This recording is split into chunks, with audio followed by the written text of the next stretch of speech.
तो नमस्कार, मैं सुरेंद्र बिष्ट अपने चैनल में एक बार फिर से आपका स्वागत करता हूं। दोस्तों, माघ का महीना चल रहा है, कड़ाके की ठंड पड़ रही है। इस समय हमारा शरीर ठंड से कपकपा जा रहा है। तो आप सोचिए, हमने तो इतने कपड़े पहन रखे हैं, तो बकरियों का क्या हाल होगा। इसलिए बकरियों को आप जितनी सुरक्षा करोगे उतना ही उनको फ़ायदा होगा। आप देख सकते हो, मैंने अभी ये पर्दे लगा रखे हैं। सुबह के 8 बज रहे हैं। अभी इनको खोल के अब मैं इनको चारा दूंगा, सूखा चारा दूंगा। उसके बाद ग्रेजिंग में जाएंगी। तो दोस्तों, इस समय एक विशेष बीमारी लो टेम्परेचर की होगी। इससे पहले मैंने एक वीडियो बनाया था कि लो टेम्परेचर होने से बकरियों को कैसे बचाएं। तो उसी दौरान किसी भाई का फ़ोन आया मेरे पास। उन्होंने मुझसे इसका ट्रीटमेंट पूछा। तो उससे पहले उन भाइयों ने किसी से ट्रेनिंग ले रखी थी, उनसे पूछा। अब उनसे ट्रेनिंग ले रखी तो उनसे पूछना लाजमी है। उनसे पूछा तो उसका उन्होंने CPM जीट यानी CPM जीट, न्यूरोकाइन प्लस बेट इंजेक्शन और प्लस मैनोलैक्स प्लस इंजेक्शन, ये चीज़ बताई। ये गलत ट्रीटमेंट है दोस्तों। मैनोलैक्स प्लस फीवर का है, फीवर का इंजेक्शन है। इसमें पैरासीटामोल है, मेलिक्सकाम और पैरासीटामोल है। इसमें पैरासीटामोल टेम्परेचर को डाउन करेगा, यानी फीवर होगा तो उस टेम्परेचर को घटाएगा। और यहाँ पे टेम्परेचर पहले से कम है और उसको आप मैनोलैक्स प्लस दे दोगे तो टेम्परेचर और डाउन कर देगा। तो अगर आप इसकी जगह मैनोलैक्स प्लेन इंजेक्शन आता, केवल मेलिक्सकाम का है, उसको लगा सकते हो। लेकिन ये प्रॉपर इलाज नहीं है। देखो, किसी भी बीमारी की गंभीर अवस्था में भी लो टेम्परेचर हो जाता है। अगर माना किसी बकरी को निमोनिया हो रखा है, हमने उसका ट्रीटमेंट नहीं करा,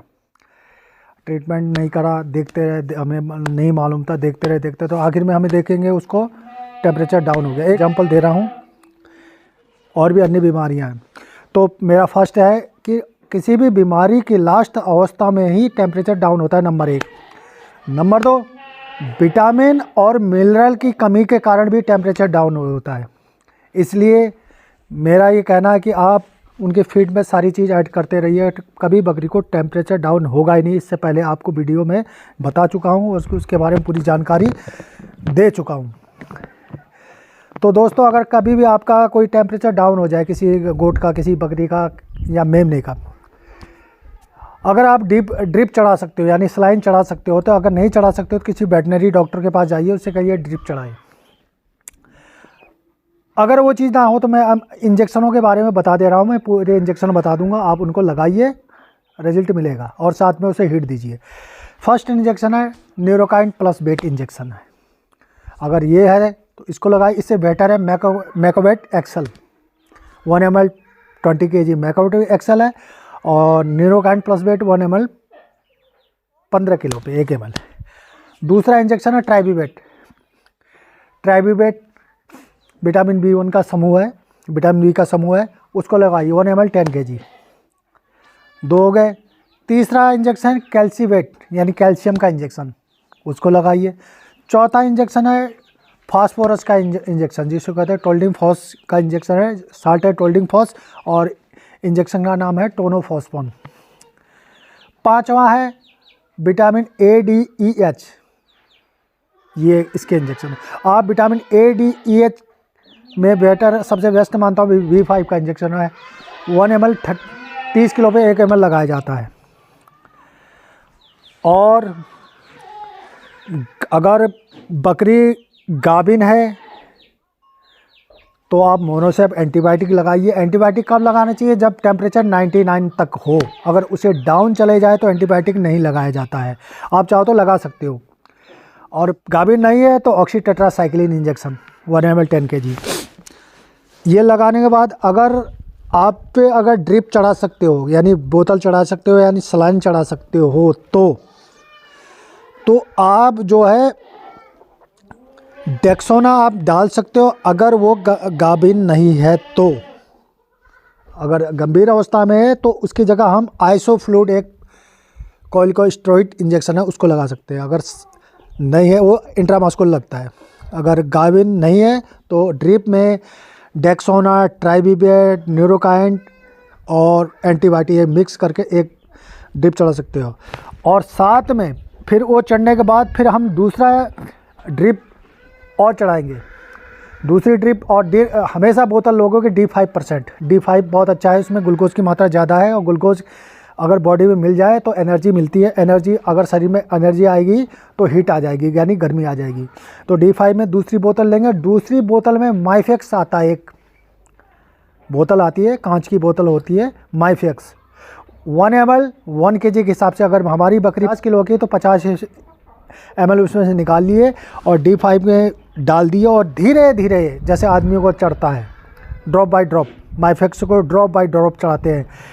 अगर सबसे पहले पहली ड्रिप चढ़ाए, दूसरी ड्रिप चढ़ाओगे तब माइफेक्स चढ़ाना, नहीं तो नहीं चढ़ाना। माइफेक्स कभी भी ट्रीटमेंट में पहले फर्स्ट वो नहीं है। अगर माइफेक्स चढ़ाने के बाद टेम्परेचर डाउन अप नहीं होता है तो दोबारा माइफेक्स की हमें कभी नहीं चढ़ाना चाहिए, जिससे नुकसान होता है। और दूसरा, ड्रिप चढ़ाने से पहले, ड्रिप को अगर ड्रिप को लगाने से पहले गर्म पानी में उस बोतल को डाल देना, जिससे वो बॉडी टेम्परेचर में पहुंच जाए, क्योंकि इस समय ठंडा बहुत है। इसलिए कभी भी बोतल चढ़ाने से पहले हमें गर्म पानी में उसे डाल देना चाहिए, जिससे वो गर्म हो जाए, बॉडी टेम्परेचर में आ जाए। उसी के बाद हमें ड्रिप चढ़ानी चाहिए। और माइफेक्स जब चढ़ाएंगे बोतल को तो हमने गर्म करा, साथ में माइफेक्स की कांच की बोतल को भी गर्म करेंगे। माइफेक्स हमेशा गर्म करके, ठंड में गर्म करके और गर्मियों में ठंडे पानी में डाल के ही चढ़ाया जाता है। माइफेक्स का बहुत ध्यान रखा जाता है। अगर माइफेक्स आप उसे ड्रिप में नहीं चढ़ाना चाहते हैं तो उसे सब कट चमड़ी में लगा सकते हो। 1 ml 1 kg के हिसाब से 50 ml को आप निकालिए और 4 या 5 जगह उस 50 ml को कन्वर्ट करके हर जगह चमड़ी में लगा दीजिए, एक जगह मत लगाना।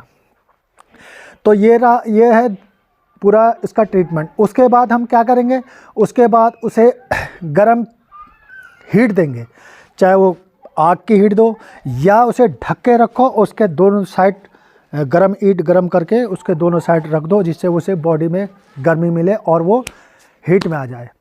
और ओरली में आपको मैं अब ओरली भी बता रहा हूँ, पिलाने वाली। आप न्यूरोकाइन प्लस बेट सिरप भी लाना और पोलिबियन भी लाना, उसको भी पिलाना। सार्काफेरॉल पेस्ट आता उसको भी पिलाना है। कैल्शियम का ओरली पिलाना है। और साथ में विटामिन ADEH का सिरप, कोई भी, चाहे मल्टीस्टार पिलाओ चाहे बिमराल पिलाओ, इनको भी आपको ओरली में सुबह शाम पिलाना पड़ेगा। बिमराल एक टाइम में पिलाना है, पोलिबियन एक टाइम में पिलाना, और बाकी दोनों सुबह शाम देते रहोगे। और सार्काफेरॉल का एक चीज़ ध्यान रखना, उसको खिलाने के बाद अगर मैग्नी टाइट आने लग जाए, मैग्नी कठोर आने लग जाए तो थोड़े 2-4 दिन के लिए सार्काफेरॉल बंद कर देना, उसके बाद फिर चालू कर देना। क्योंकि सार्काफेरॉल से थोड़ा हो सकता है कभी कभी जो मैग्नी आती है, लैट्रिन आती है, उनकी टाइट हो जाए। धन्यवाद दोस्तों, मेरे चैनल में आप बने रहिए, मैं आपको नई जानकारी दूंगा।